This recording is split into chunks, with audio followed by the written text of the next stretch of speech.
여러분 안녕하십니까? 종말 시대를 예언한 책 다니엘서 연구, 오늘 교과책 제4과를 공부하겠습니다.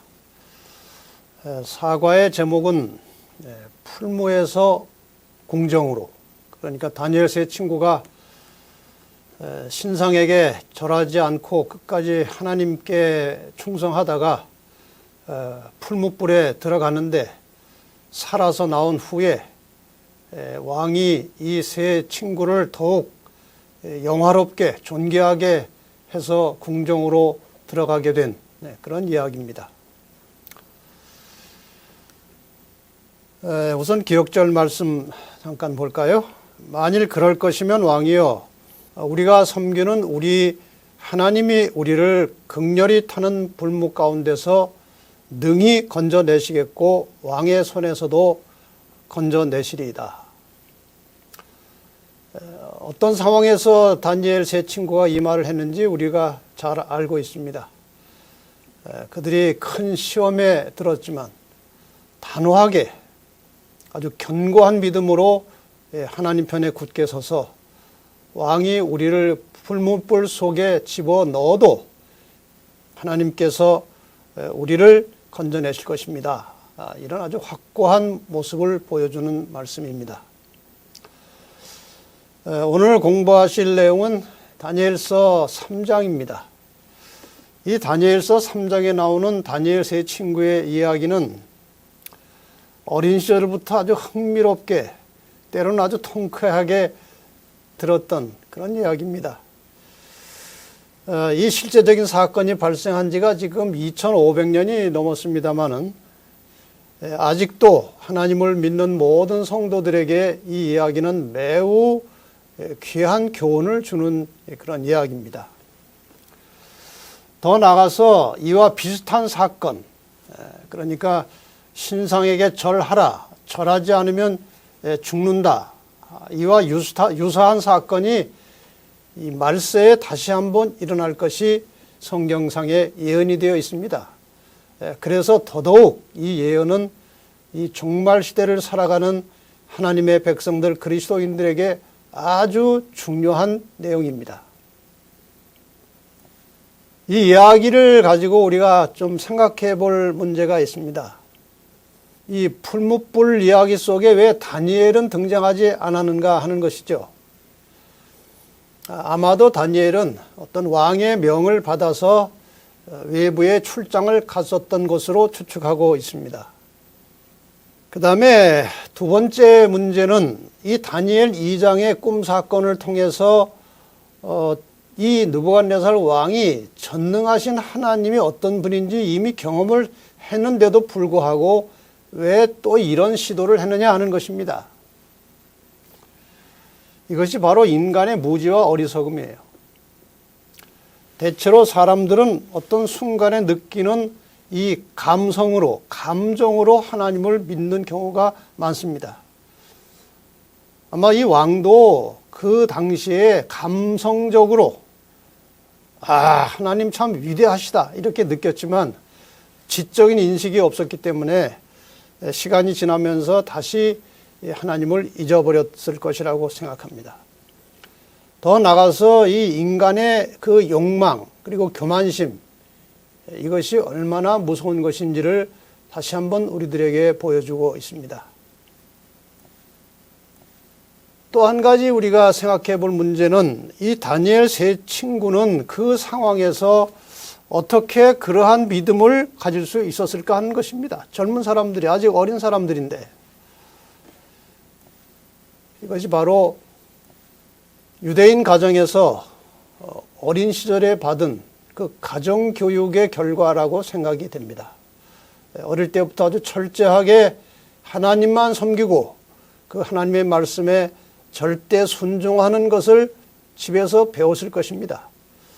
그래서 그 어릴 때 받은 그 교육의 효과, 그 결과가 이방 나라 이 바벨론 궁정에서도 어김없이 발휘가 되고 이렇게 확고한 믿음을 가지고 하나님을 섬기는 청년들이 되었을 것입니다. 자, 이제 일요일 소지로 넘어가서 이 금신상에 대해서 좀 공부를 해봅시다. 다니엘 3장이 시작되면서 느부갓네살 왕이 금으로 신상을 만들었다, 그렇게 기록이 나오고 바벨론 지방의 두라 평지에 그 신상을 세웠다, 이렇게 나옵니다. 두라 평지는 지금의 중동 지방 메소포타미아 지역에 위치해 있었던 곳입니다. 이 메소포타미아라고 하는 말은 두 강들의 사이라고 하는 뜻인데, 이 티그리스 강과 유프라테스 강 그 사이를 메소포타미아라고 합니다. 옛날 그 메소포타미아 지역에 바벨탑이 세워졌던 신할 땅이 있는데, 거기에 두라 평지가 있고 그 두라 평지에 금신상이 세워졌습니다.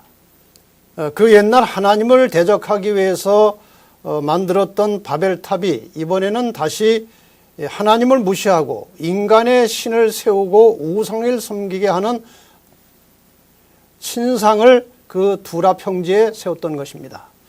그래서 지도에 보시는 대로 저 두 강 사이, 티그리스 강과 유프라테스 강 사이에 어딘가에 두라 평지가 있었습니다. 왕이 이 금신상을 세운 이유가 무엇인지요? 느부갓네살 왕은 자신이 꾼 꿈과 다니엘의 해석을 아마도 곰곰이 생각해 보았을 것입니다.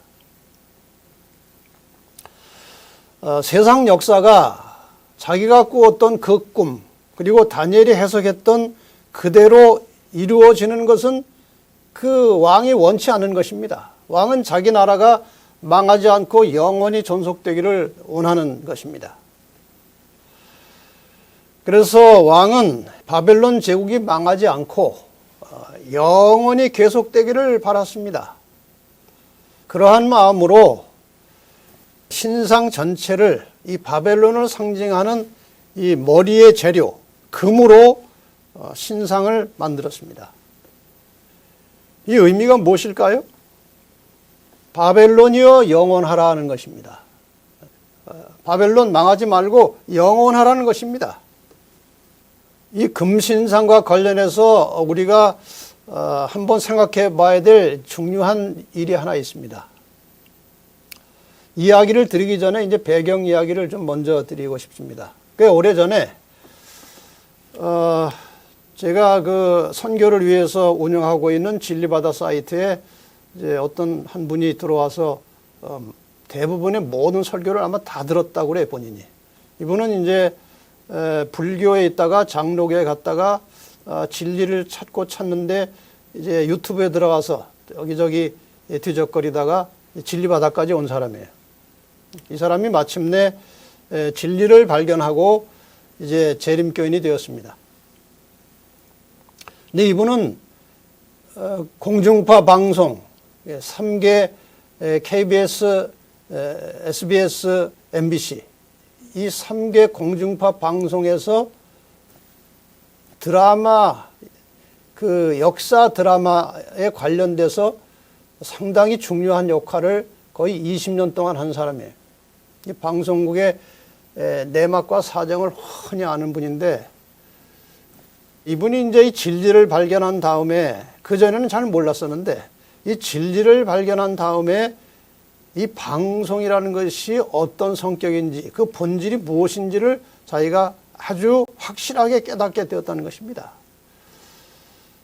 그래서 그전에는 잘 몰랐는데, 이제 연예인들에게 수여하는 그 최고의 상, 시상식 있죠. 아카데미 시상식, 오스카상이라고도 하는데, 거기에서 사용하는 그 금 트로피가 바로 이 금신상에서 유래된 것이라는 이 사실을 이제 깨닫게 되었습니다. 그러고 보니까 이 아카데미 시상식에서 하는 이 모든 의식들이 대단히 우상 숭배에 가깝다는 것도 깨닫게 되었어요. 이 시상식에는 이제 뭐 굉장한 이제 의식이 펼쳐지는데, 이 시상식 장소가 태양신을 숭배하는 형식으로 디자인이 되어 있다는 것입니다. 그래서 그 장소를 슈라인, 신전이라고 부른대요. 그 다음에 그 시상식 순서는 거의 예배의식이라고 합니다. 그래서 그 시상식 할 때 이제 시작할 때 사회자가 하는 코멘트 내용을 그분이 저한테 다 써서 줬는데 이런 내용이래요. 세상 바벨론아, 나의 신에게 무릎을 꿇으라. 신이 없는 소돔인들이여, 우리는 짐승의 뱃속인 헐리우드에 있습니다. 우리는 어린이들의 정신을 뒤틀고 성인들의 각오를 무력하게 합니다. 우리가 경배할 금신상을 여러분에게 주기 위해 이 시상의식에 모였습니다. 우리 사람들이 좋게 말하는 소위 문학, 예술이라고 하는 것들은 대부분이 그 사탄의 정신의 지배를 받고 있는 것입니다. 그래서 우리 자녀들이 어릴 때부터 그런 것에 영향을 받지 않도록 최대한 기도하고 노력을 해야 됩니다. 오늘날 흔히 우리가 이렇게 경험하고 살아가는 이 사회, 문화, 예술 이런 것들의 영향을 받기 시작하면은 이 하나님 믿기가 점점 어려워진다는 것이죠. 그분이 저에게 그런 이야기를 직접 해줬습니다. 자, 그래서 이 두랍 평지에 세워진 금신상은 철저하게 사탄의 작품에 의해서 만들어진 것입니다. 이 두랍 평지에 세워진 금신상은 철저하게 사탄의 작품입니다. 그리고 거기에 숭배하는 것은 그 신상에게 숭배하는 것이 아니고 사탄을 경배하는 것입니다. 자, 이 금신상을 통해서 우리가 배울 교훈이 몇 가지 있습니다. 첫째, 이 느부갓네살은 아까 잠깐 말씀드린 대로 하나님을 제대로 인식하고 깨달을 수 있는 기회가 이미 2번이나 있었습니다.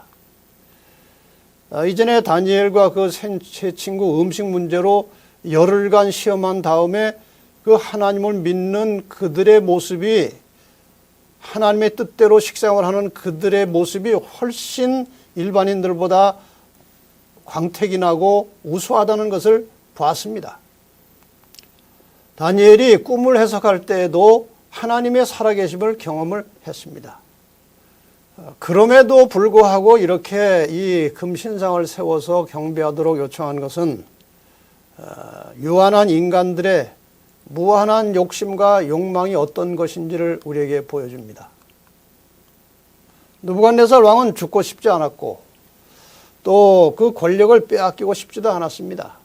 그런 욕망 때문에 이런 신상을 세운 것입니다. 더 나아가서 하나님을 어렴풋이 알긴 했지만 인정하고 싶지 않은 사탄의 정신이 이 느부갓네살 왕의 마음속에 있었던 것입니다. 그래서 인간의 죄된 본성은 하나님을 거부할 뿐만 아니라 이미 하나님을 깨달은 후에도 고의로 잊어버리려고 하는 경향을 가지고 있습니다. 여러분이나 저나 살다 보면 이러한 시험에 종종 들 수도 있지만 여러분 끝까지 살아계신 하나님 의지하고 절대로 좌우로 치우쳐 곁길로 나가지 마시기를 바랍니다. 솔로몬이 하나님 잘 믿다가 곁길로 많이 나갔죠.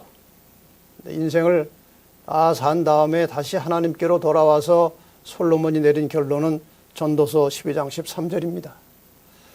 일의 결국을 다 들었으니 하나님을 경외하고 그 명령을 지킬지어다.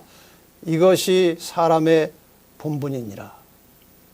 얼마나 귀한 말씀이에요. 우리가 평생 사는 동안에 하나님 말씀에 순종하는 것을 인간의 본분으로 생각하고 살아가시기를 바랍니다. 드디어 이 두랍 평지에 세워진 금신상에게 절하라고 하는 명령이 떨어졌습니다. 이제 내용은 이것입니다. 이제 악기 소리가 이제 날 텐데 그 악기 소리가 나면 다 엎드려서 이 왕이 세운 금신상에게 절하라고 하는 겁니다. 만약에 절을 안 하면 즉시 맹렬히 타는 풀무불에 던져서 죽이겠다는 것이죠. 이게 참 굉장히 큰 것입니다. 성경에 그 크기가 나오죠. 높이가 60규빗, 한 규빗을 대략 50cm로 잡으면 30m입니다. 폭은 6규빗, 한 3m 정도 됩니다. 6규빗이면 어마어마하게 큰 것입니다. 제가 여기서 사람의 키를 한 2m 정도, 아주 높게 잡아서 2m 정도 잡아서 한번 비교를 해보니까 여기 사람이 조그맣게 보여요. 저렇게 큰 신상을 금으로, 금덩어리로 세운 것입니다. 이 절하라는 명령은 떨어졌지만 성경에는 하나님 외에 다른 신을 섬기거나 우상을 만들어 절하는 것을 절대로 금하고 있고, 다니엘과 세 친구는 어릴 때부터 그것을 익히 배워서 알고 있습니다. 이 신상에게 절하는 것은 일종의 우상에 대한 예배 행위입니다. 하나님을 섬기는 다니엘의 세 친구에게 이 명령은 아주 심각한 도전이었습니다. 그런데 이 하나님 외에 다른 신이나 피조물을 경배하거나 절하라고 하는 이 요구는 인류 역사를 통해서 계속 일어났던 것이고, 또 이 세상 역사 말기에도 피조물을 경배할 것을 요구하는 일이 있을 것이라고 요한계시록에 예언이 되어 있습니다. 그 성경절을 먼저 잠깐 한번 봅시다. 이 말세에, 이 역사의 말기에도 이 비슷한 현상이 있을 것이 예언되어 있습니다. 계시록 13장 4절에 보면 용이 짐승에게 권세를 주므로 용에게 경배하며 짐승에게 경배하여 가로되 누가 이 짐승과 같으뇨 누가 능히 이로 더불어 싸우려 하더라. 이것이 구체적으로 무엇인지는 여기서 지금 설명할 시간이 없습니다만은, 어쨌든 이 용, 단적으로 말씀드리면 용은 사탄이고 짐승은 계시록 13장에서 이 교황의 권세를 말하는 것입니다. 그러니까 이 마지막 시대의 교황의 권세가 최고의 권위를 갖게 될 것이고, 그 권위에 굴복할 수밖에 없는 여건이 만들어질 것을 예언한 것입니다. 12절에도 보면은 저가 먼저 나온 짐승의 모든 권세를 행하고 땅과 땅에 거하는 자들로 처음 짐승에게 경배하게 하니 곧 죽게 되었던 상처가 나온 자니라. 이것이 바로 교황권을 상징하는 것입니다. 결국 이 마지막 시대가 되면 온 세상의 모든 사람들과 모든 권력들이 이 교황의 권세에 굴복할 수밖에 없는 상황이 온다는 것입니다. 굴복을 넘어서 예배하고 경배해야 될 때가 온다는 예언입니다. 이것이 이미 오래전에 두라 평지에서 그 모델이 만들어졌던 것이죠. 자, 이 절하라는 명령 속에서 우리가 생각해 볼 말씀이 있습니다. 이 상황은 루스벨의 반역 이후로 하나님과 사탄 사이에 계속되어 온 이 경배 논쟁의 전형적인 장면입니다. 하나님과 사탄 사이의 싸움의 그 핵심은 누가 경배를 받느냐 하는 것이고, 또 하나님의 율법이 살아있느냐 죽었느냐, 그 싸움이 계속되어 온 것입니다. 이 선악의 싸움의 과정에서 사탄은 자신이 경배를 받기 위해서 집요하게 노력해왔고, 인간 대리자들을 통해서 그 목적을 이루고 있습니다. 이 바벨론 두라 평지에 세워진 금신상은 좀 전에 말씀드린 대로 신할 땅에 세워졌던 바벨탑과 같은 동일한 정신으로 하나님을 정면으로 대적하고 있는 것이죠. 이상하게 신상의 크기도 66과 같은 사람의 수를 사용하고 있습니다. 역사의 마지막에도 하나님의 참 백성들은 이 가시적인 최고의 인간 권력, 이 교황권에게 굴복하고 경배하라는 요청을 받게 될 것입니다. 드디어 이제 이 다니엘 세 친구에게 정말 불같은 불시험이 왔습니다. 이 절하라고 하는 명령에 따라서 모든 사람들이 이제 엎드려져서 절했습니다. 왜? 절 안 하면 죽으니까요. 다 엎드려 절했습니다. 근데 다니엘 세 친구는 저렇게 꼿꼿이 서 있었습니다. 저것이 참 어려운 일이죠. 제가 꽤 오래전에 앤드류스 대학에 지금 고인이 되셨지만 아주 유명한 교수님의 설교 중에 이런 이야기를 들었습니다. 자기가 그 바티칸을 한번 방문하게 되었는데 마침 그 교황이 이제 그 발코니에 나와 서고 사람들이 다 이제 그 앞에 서서 그의 강론을 잠깐 들을 수 있는 시간이어서 자기 거기 서 있다고 했습니다. 서 있었다고 그랬습니다. 그런데 그 순서 중에 거기 말씀을 듣는 그 말을 듣는 사람들이 그 발코니에 있는 교황을 향해서 다 이렇게 목례를 하도록 하는 시간이 있었답니다. 근데 자기는 그걸 할 수 없어가지고 사람들이 다 이렇게 고개를 숙이는데 이렇게 서 있기가 그렇게 힘이 들더래요. 그래서 속마음으로는 이분이 좀 키가 큰 분인데 이렇게 낮춰가지고 이 키를 이렇게 다른 사람 고개 숙인 키와 맞추고 싶은 절은 안 하면서도 그렇게 하고 싶은 마음이 들더라는 겁니다. 실제로 그렇게 하진 않았지만 그만큼 모든 사람이 이거는 목례가 아니고 그냥 엎드려서 절하는데 저렇게 서 있으면 얼마나 표시가 잘 나겠습니까? 쉽지 않은 일이에요. 그런데 다니엘 세 친구는 아주 꼿꼿하게 서 있었습니다. 이제 그것을 본 사람들이 이제 그 내용을 가지고 왕에게 가서 이제 고합니다. 왕께서 누구든지 엎드려 절하지 않으면 극렬히 타는 풀무에 던져 죽이겠다고 하지 않았습니까? 다시 상기시켜 주는 것입니다. 왕이 그렇게 말씀하셨죠. 그런데 지금 유다 사람 몇 사람이 이 사드락과 메삭과 아벳느고 이 사람은 사실 왕이 교육을 시켜서 박사 학위까지 준 사람들입니다. 근데 이 사람들이 왕을 높이지 않고 왕의 신들을 섬기지 않고 그 왕이 세워놓으신 금신상에게 절을 안 했습니다. 어떻게 하시겠습니까? 그 질문을 했습니다. 이제 느부갓네살은 이 장면을 보고 굉장히 화가 났습니다. 감히 누구의 말을 거역하고 그래서 세 사람을 당장 잡아왔습니다. 왕이 노하고 분하여 그 세 사람을 데려오라고 명했습니다. 끌고 왔습니다.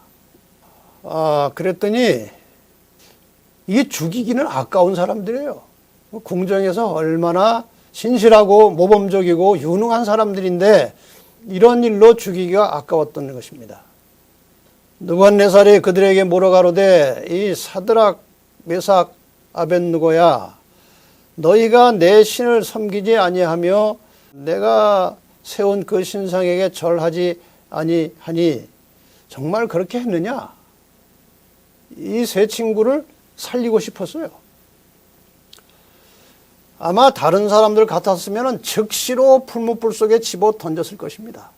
그런데 한 번 기회를 더 주려고 합니다.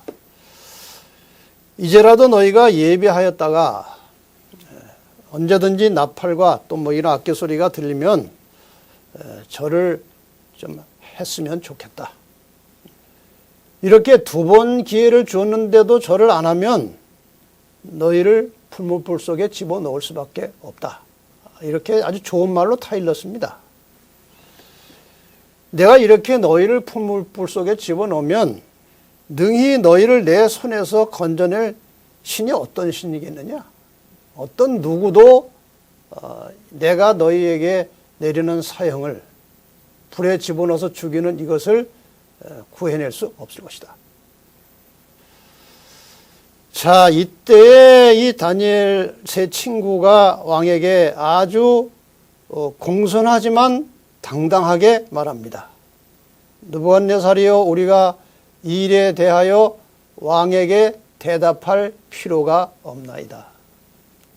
이거 가지고 실갱이 할 필요가 없습니다. 왕이 아무리 우리를 설득해도 우리는 절을 못합니다. 만일 왕께서 우리를 거기 집어넣으시면 우리가 섬기는 우리 하나님이 그 풀무불 속에서 또 왕의 손에서 우리를 건져내실 것입니다.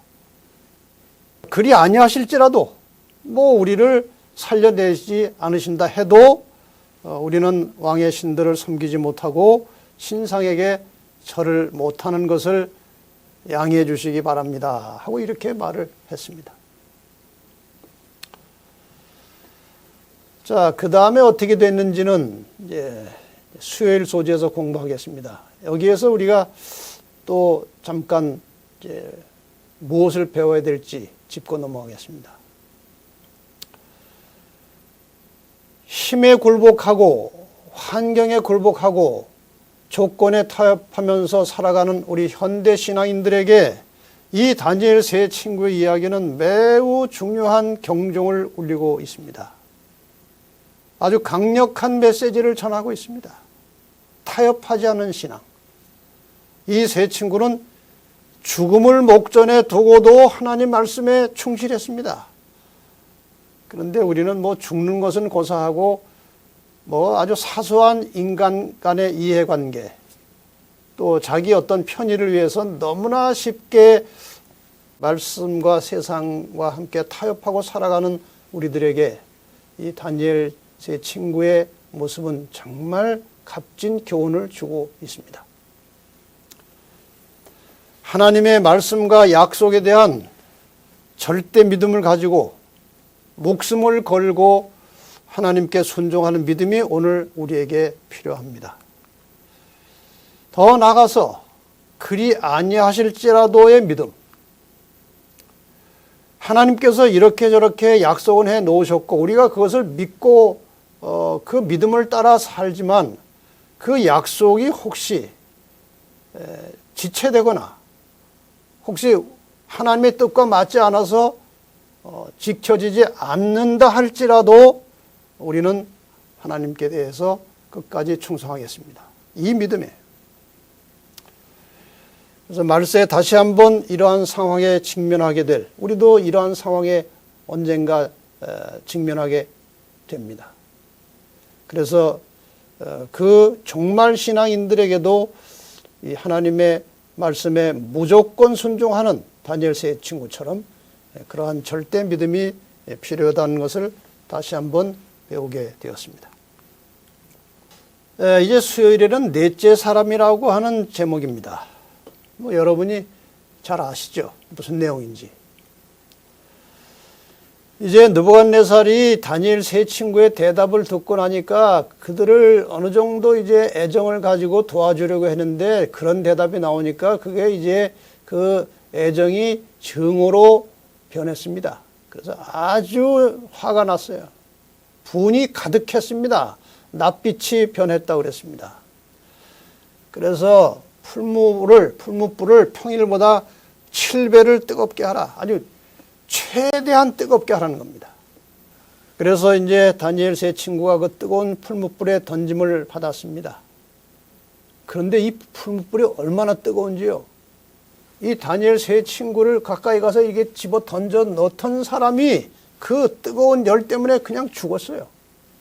얼마나 뜨거웠는지. 다니엘 세 친구가 이제 불구덩이로 들어간 겁니다. 그런데 느부갓네살이 금방 타 죽었을 줄 알았는데 그 다니엘 세 친구들이 서 있는 것입니다. 그런데 세 사람을 집어 던졌는데 네 사람이 왔다 갔다 하고 있어요. 놀라가지고 사람들을 불러 모았습니다. 우리가 세 사람 집어넣지 않았느냐?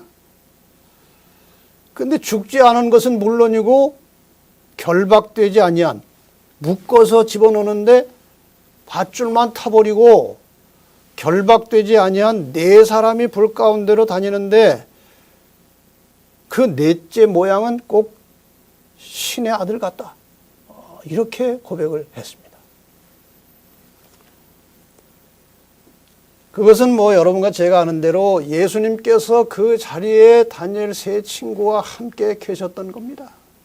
참 놀라운 일이 벌어졌습니다.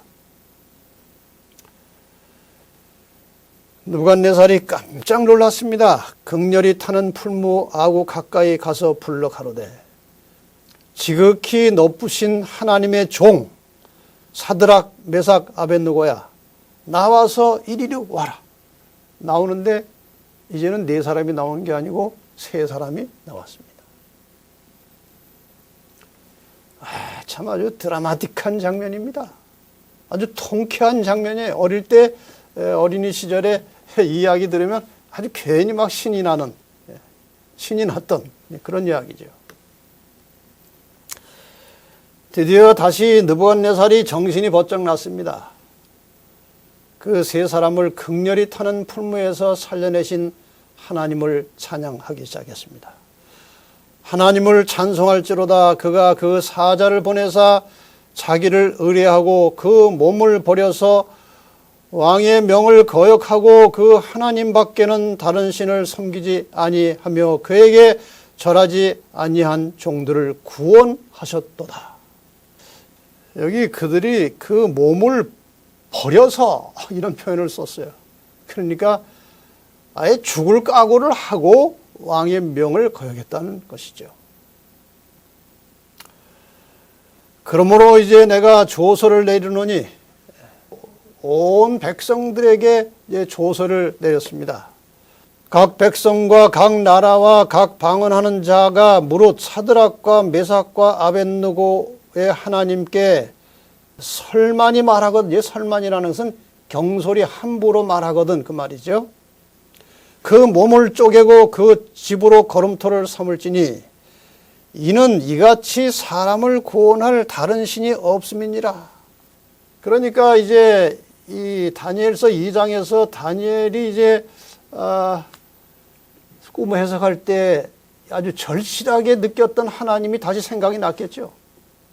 그래서 하나님을 찬양하고 온 백성들이 하나님께 함부로 하지 않도록 경고를 했습니다. 왕이 드디어 사드락과 메삭과 아벳느고를 바벨론 도에서 더욱 높이니라. 죽으려고 풀무불에 들어갔던 사람들이 살아서 나온 다음에 더욱 높여서 궁정으로 들어가는 모습입니다. 그래서 풀무불에서 궁정으로라고 하는 제목이 붙여진 것 같습니다. 자, 또 한 번 우리 여기서 우리가 배워야 될 것이 무엇인지 살펴볼까요? 목숨을 걸고 하나님 말씀에 순종하는 사람들은 결국 살고, 목숨을 얻고자 세상과 타협하는 자들은 결국 목숨을 잃게 됩니다. 이것이 성경의 원리입니다. 마가복음 8장 35절에 누구든지 제 목숨을 구원코자 하면 잃을 것이요 누구든지 나와 복음을 위하여 제 목숨을 잃으면 구원하리라. 죽을 각오를 하고 충성하는 사람은 살 것이고 당장 살기 위해서 타협하는 자들은 결국 죽을 것이라고 하는 아주 중요한 신앙의 원칙을 주님께서 말씀해 주셨습니다. 아마도 다니엘의 세 친구는 이 말씀을 알고 믿었을 것입니다. 이사야 43장 2절입니다. 내가 물 가운데로 지날 때 내가 너와 함께 할 것이라. 내가 강을 건널 때 물이 너를 침몰하지 못할 것이며 내가 불 가운데로 지날 때에도 타지도 아니할 것이요 불꽃이 너를 사르지도 못하리니. 이 말씀이 그대로 현장에서 성취가 되었습니다. 그런데 또 다른 경우도 있습니다. 혹시 침례 요한처럼 예수님이 같이 살아계시던 그 시대, 그 시간에 아주 극한 상황에 있었는데 보호를 받지 못했고 결국 목베어 죽었습니다. 그런 경우가 있더라도 끝까지 주님을 신뢰하는 믿음을 갖는 것이 참 신앙입니다. 이렇게 하나님 믿고 신앙하다가 기적적으로 산 사람도 있지만 죽은 사람이 훨씬 많습니다. 종교개혁 시대에 수많은 기독교인들이 성경대로 신앙을 한다는 이유 때문에 이 로마 교회의 박해와 고문을 받았고 많은 사람들이 순교했습니다. 목 잘려 죽기도 했고 불에 태워 죽이기도 하고, 이 다니엘 세 친구처럼 살아날 수 있는 기대를 할 수 없는 시대였습니다. 그 당시 상황이. 그러나 그들은 주저하지 않고 진리를 위하여 주님을 위해서 죽음을 받아들였습니다. 그 시대에 있었던 한 가지 이야기, 네덜란드에서 있었던 사례를 잠깐 소개해 보겠습니다. 이 종교개혁 시대에 네덜란드에 신실한 성도들이 많이 있었고 이들이 많이 죽었습니다. 그 당시에 이 사형에 해당하는 죄의 목록들이 여러 개가 있었는데 이런 것들입니다. 성경을 읽으면 사형이에요. 성경을 듣거나 전해도 사형입니다. 또 성경에 대해서 다른 사람에게 말해도 죽습니다. 하나님께 몰래 기도하다가 발각돼도 사형입니다. 우상에게 절하지 않아도 사형입니다. 시편을 노래해도 사형입니다. 이런 혐의가 발각되면 남자는 검으로 죽이고 여자는 산채로 매장했다고 했습니다. 역사적 기록에 남아 있습니다. 여기 대쟁투에 보면 이렇게 기록하고 있어요. 박해가 심해질수록 순교자의 신앙이 더욱 강해졌다. 남자뿐만 아니라 연약한 부인들과 소녀들까지도 확고한 용기를 나타내었다. 여자들도 소녀들도 확고한 신앙과 용기를 가지고 사형장으로 갔다는 겁니다. 아내들은 남편들이 달려있는 화영주 곁에 서서 불에 타고 있는 남편들에게 위안의 말을 들려주거나 시편을 노래로 불러주기도 하였다. 남편이 지금 불 타고 있는데도 울지도 않고 걱정하지도 않고 남편을 위로하고 격려했다는 겁니다. 어린 처녀들은 마치 밤에 잠자리에 들어가는 것처럼 산채로 조용히 무덤에 들어가 누웠고, 혹은 결혼식에 나아가는 신부처럼 좋은 옷을 입고 교수대나 화영장에 나아가기도 하였다. 이것이 그리 아니하실지라도의 믿음입니다. 하나님께서 그 백성들을 지켜 주실 것이지만 그리 아니하실지라도, 내 목숨이 없어질지라도 타협하지 않고 하나님께 충성을 다하는 이런 종교개혁 시대의 순수한 신앙을 가졌던 사람들의 믿음을 다시 한번 기억하고 본받게 되기를 바랍니다. 그래서 이 역사의 마지막에 있을 중요한 사건들을 예언했던 요한계시록 2장 10절에도 내가 죽도록 충성하라. 그리하면 내가 생명의 면류관을 내게 주리라고 약속하셨습니다. 죽도록 충성하라. 이것이 참 신앙인의 마지막 신앙입니다. 자, 그 같은 믿음의 비결, 어떻게 해서 그런 믿음을 가질 수 있었는가? 여기에 이 성경절이 나옵니다. 히브리 11장 39절의 말씀이죠. 이 사람들이 다 믿음으로 말미암아 증거를 받았으나 약속을 받지 못하였으니, 여기 이 사람들은 구약에 나오는 믿음의 선조들을 말합니다. 이 사람들이 하나님께로부터 이러이러한 증거를 받았지만 그 약속이 성취되는 것은 아직 보지 못했습니다. 그럼에도 불구하고 하나님의 그 말씀을 따라서 순종하는 이야기들이 나옵니다. 예를 들어서 노아는 아직 보지 못하는 것에 경고하심을 받아 경외함으로 방주를 예비하여, 그 당시 비도 오지 않고 그저 하늘에서 촉촉히 이슬이 내리고 땅에서 습기가 올라와서 적당한 습도를 유지하면서 농사를 짓던 시절입니다. 비가 오지 않았습니다.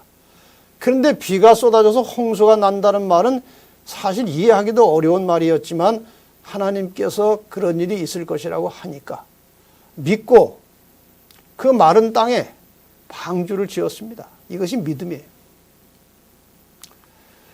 아브라함은 부르심을 받았을 때 순종하여 장래 기업으로 받을 땅에 나갈새 갈 바를 알지 못하고 나갔으며,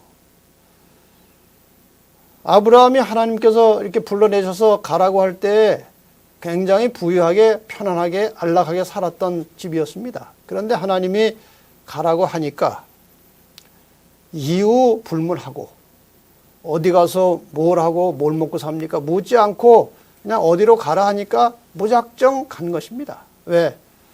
하나님께서 알아서 하실 테니까요. 이것이 믿음이에요.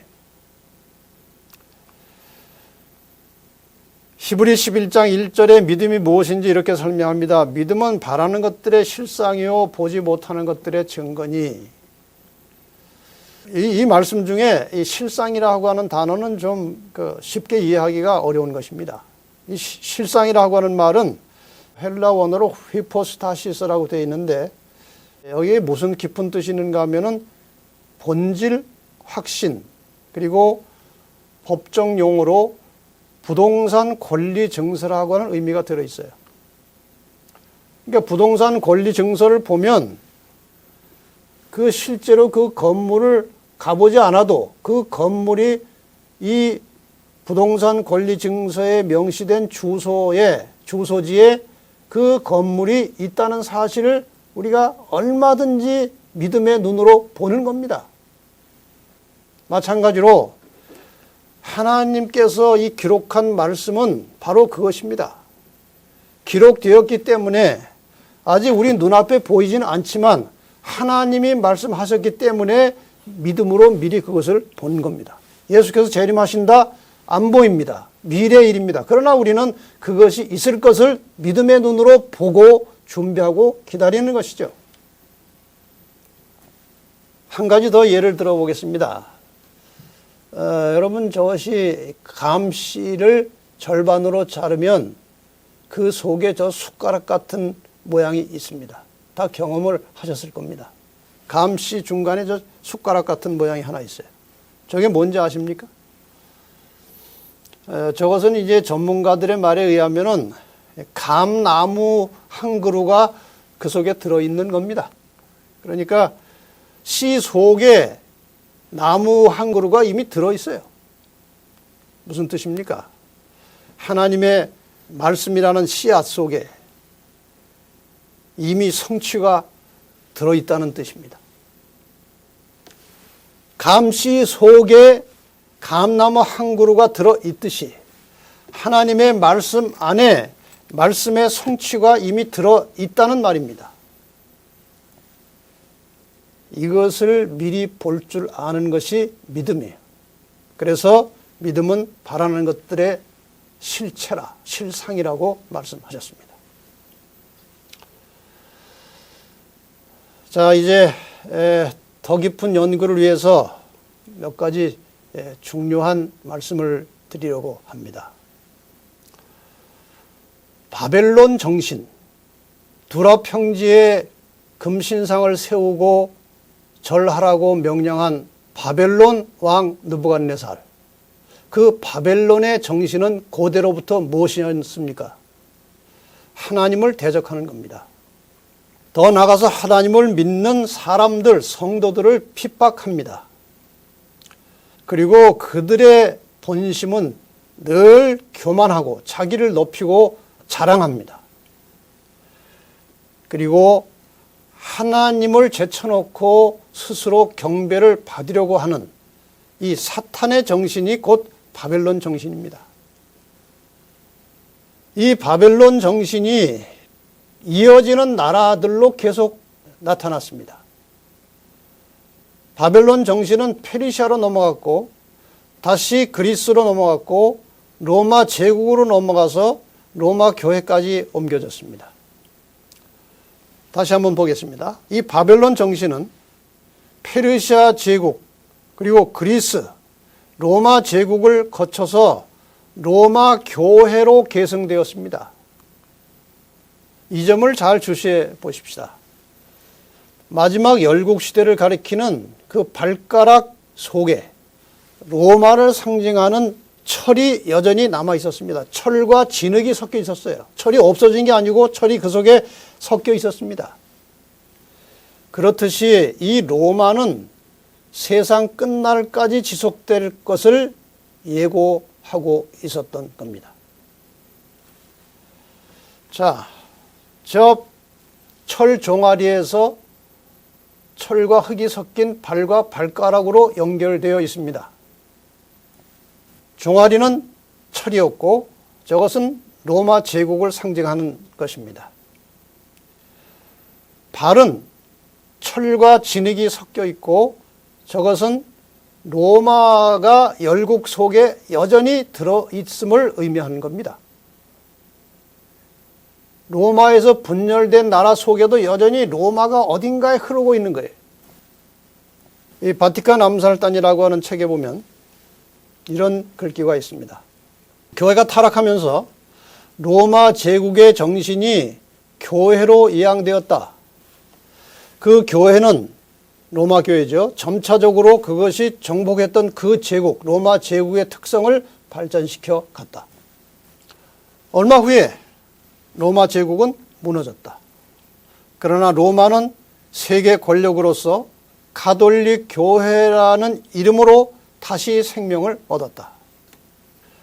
로마의 교황들은 로마 시저의 상속자들이자 계승자들이었다. 얼마나 정확한 지적입니까? 로마를 상징하는 종아리, 철이 발과 발가락까지 이어졌듯이 로마 제국의 정신은 세상 끝날까지 있을 것인데 그것을 계승한 자가 로마 교회라는 겁니다. 공고력배도 로마 황제의 별칭이 있었는데 그것이 폰티펙스 막시무스였습니다. 나중에 교황도 이 황제의 명령을, 황제의 이름을 빌려서 폰티펙스 막시무스라고 불렀습니다. 여러분이 그 바티칸에 가면은 옛날에 죽은 여러 교황들의 무덤에 돌비에 PM이라고 많이 써 있습니다. 그 PM이 바로 폰티펙스 막시무스를 줄여놓은 겁니다. 로마가 그대로 이어졌다는 뜻이죠.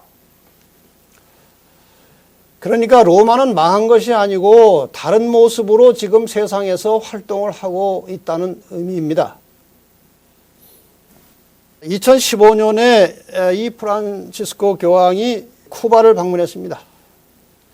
쿠바를 방문해서 미국과 적대 관계에 있던 이 관계를 도무지 풀 수 없었던 숙제인데 이 교황이 화해를 시켰습니다. 엄청난 일을 한 것입니다. 여기에 대해서 타임 잡지에 이렇게 기록했습니다. 프란시스 교황은 쿠바의 분위기를, 미국을 적대하고 있던 이 쿠바의 분위기를 바꿔놓음으로써 세계 외교에 있어서 바티칸의 역할에 새로운 활력을 불어넣었다. 바티칸이 지금 세계 외교에 있어서 매우 중추적인 중요한 일을 하고 있다는 묘사입니다. 그런데 타임 잡지에서는 이 사건에 대해서 기록하면서 표지 사진에 The New Roman Empire, 새로운 로마 제국이 출현했다고 묘사하고 있었습니다. 여러분, 로마는 망하지 않았습니다. 예수 그리스도를 십자가에 못 박았던 로마는 망하지 않고 로마 교회라는 모습으로 다시 이 땅에서 활동을 하고 있다는 것이죠. 자, 그래서 결국 제가 서두에 몇 차례 말씀드린 대로 이 다니엘 3장이 종말인에게 주는 교훈은 굉장히 중요합니다. 왜? 다니엘 3장의 그 사건과 비슷한 사건이 종말에 다시 나타날 것이기 때문에 아까 보셨지만 다시 한번 비슷한 성경절을 보겠습니다. 계시록 13장 8절에 죽임을 당한 어린 양의 생명책의 창세 이후로 농명되지 못하고 이 땅에 사는 자들은, 어린 양의 생명책에 이름이 기록되는 것은 구원받은 하나님의 백성들을 가리키는 것인데 그 이름이 거기에 없는 사람들은 다 짐승에게 경배할 것이다. 교황의 권세에 굴복할 것이고 그를 섬길 것이다. 이런 말씀이죠. 더 나아가서 13장 15절에 보면은 짐승의 우상에게 경배하지 아니하는 자는 몇이든지 다 죽이게 하더라. 얼마나 똑같습니까? 두라 평지에 세워진 금신상에게 절하지 않으면 풀무불 속에 던져서 죽였습니다. 마지막 시대에 이 짐승의 우상에게 경배하지 않으면 몇이든지 다 죽일 수 있는 그런 상황이 또 올 것을 예언하고 있습니다. 그러나 우리가 두려워할 것은 없습니다. 계시록 13장 9절 10절에 보면 누구든지 귀가 있거든 들을지어다. 사로잡는 자는 사로잡힐 것이요 칼에 죽이는 자는 자기도 마땅히 칼에 죽으리니 성도들의 인내와 믿음이 여기 있느니라. 사로잡는 자가 사로잡힐 것이고 죽이는 자가 죽임을 당하겠다. 다니엘 세 친구를 묶어서 집어 던져 넣은 사람이 죽었어요. 그리고 던짐을 받은 세 친구는 살았습니다. 그래서 성도들은 그런 핍박과 목숨을 위협하는 일이 있을지라도 인내와 믿음을 가지고 견디면 산다는 겁니다. 시편 37편 12절로 15절에 악인이 의인치기를 꾀하고 향하여 그 일을 가는도다. 주께서 저를 웃으시리니 그날의 이름을 보시미로다. 악인이 칼을 빼고 활을 당겨 가난하고 궁핍한 자를 엎드려뜨리며 행위가 정직한 자 하나님의 참 백성들을 죽이고자 하나 그 칼은 자기의 마음을 찌르고 그 활은 부러지리로다. 여러분, 선악의 싸움은 매우 치열합니다. 목숨을 건 싸움이죠. 이 마지막 시대 하나님의 백성들은 다니엘의 세 친구처럼 목숨을 걸고 하나님께 충성을 다하는 믿음을 가져야 한다는 교훈을 우리에게 전해주고 있습니다.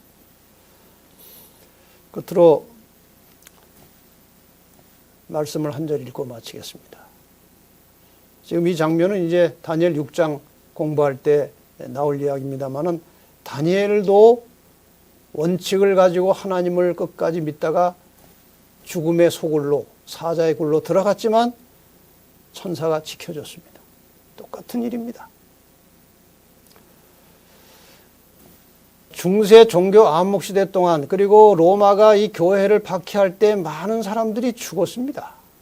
그런데 이 다니엘 3장이 종말의 책이라고 말씀드렸습니다. 다니엘 자체가 종말의 책이고 다니엘 3장의 이야기도 종말에 관련된 이야기이기 때문에 다니엘 세 친구가 그런 극렬한 핍박과 풀무불 속에 들어가서 살았다면 이 종말의 그리스도인들도 기적적인 방법으로 하나님이 살려주실 수 있습니다.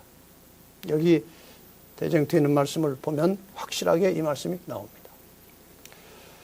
비록 계명을 지키는 자들을 죽이고자 하는 시간을 정해 놓았을지라도 그들의 원수들은 경우에 따라 그 법령의 실행을 촉진시키기 위하여 그 결정된 날짜보다 미리 그들의 생명을 빼앗고자 노력할 것이다. 이제 몇 날 몇 시에 죽이려고 했는데 빨리 죽이려고 할 수도 있다는 것이죠.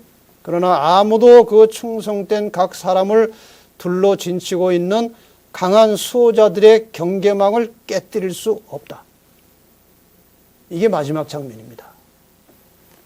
마지막 시대에 하나님을 대적하는 사람들이 하나님의 참 백성들을 죽이려고 달려들 것이지만 그 강한 수호자들의 경계망을 뚫고 들어올 수 없다는 것이죠. 어떤 사람들은 도시와 촌락들에서 피해가다가 공격을 받는다. 그러나 그들을 해하고자 높이 들려진 검은 마치 지푸라기처럼 무력하게 꺾여져 힘이 떨어진다. 촌락으로 도망하려고 하는 자들을 중간에 잡아서 죽이려고 총칼을 대는데 지푸라기처럼 꺾인다고 그랬습니다. 또 어떤 사람들은 전사의 모양을 한 천사들에 의하여 보호를 받는다. 여러분, 그래서 마지막 시대에 다니엘 세 친구 같은 믿음이 필요한 것입니다. 끝까지 굴복하지 마시고 끝까지 믿음을 지키고 하나님께 충성을 하면은 마지막 시대 백성들은 하나님이 살려내셔서 산채로 승천하시도록 하는 것이 하나님의 섭리예요. 우리가 언제 주님께서 오실지 모르지만 그 순간까지 가능하면 끝까지 믿음을 잘 지키다가 살아서 하늘로 들림을 받는 귀한 성도들이 되시기를 바라면서 말씀을 마치겠습니다.